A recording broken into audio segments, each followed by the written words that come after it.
Okay, I'm going to try and shoot a video on this chaga that we harvested off the tree in front of our house. Actually, this is a small portion of that chaga. It's the one that's been growing there for years, and I've harvested from it many times.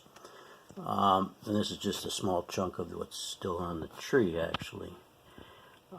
In any case, there's some controversy about whether it should be harvested in the summer or in the winter.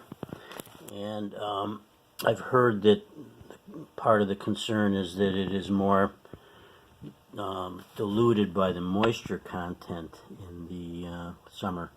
I don't know, you can just, seems to me like, do more of it, which you know, would equal out to the same thing. I like using the fresh because it's so much easier to grate. You take a chunk of it, and it needs to be big enough so that you can hold on. And if it's fresh, it's soft enough that a kitchen grater will easily grate it into what looks like coffee grounds. And I'll mention that there can be two different sections of the mushroom, and some people, Chris had mentioned to me yesterday that she prefers the dark, and of course the inner core of it is more brown. In any case, I grind it into coffee grounds type thing, and it's interesting to note that we have both dark and brown, you know, kind of the two versions of it there in the mushroom, and we have two different roasts that I happen to have had at the store, one being decaf and one being I think it's Bird of Paradise.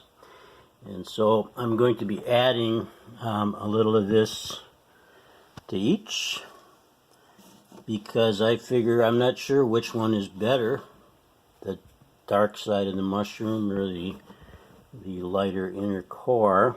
And so my guess would be, then let's just do both. So anyways, I'm going to finish up brewing this pot of coffee, and then Phyllis and I will be, I use a espresso pot, by the way, but perhaps we'll give you a review on this. It's a great addition to coffee, I think. I like the flavor of it. And yeah, I like to keep it from drying out. I'll be putting this one in a Ziploc and using it kind of in its more fresher state. But they dry out eventually. Oh, and then they do burn all night. Chris had mentioned to me that if you take a dry one and you get it just burning a little bit, it's one of the things that we'll use to transport fire, was these mushrooms, and it'll glow as an ember. And I put one on the barbecue grill, and sure enough, a couple hours later, it was still almost gone, but still going. Okay, later, bye.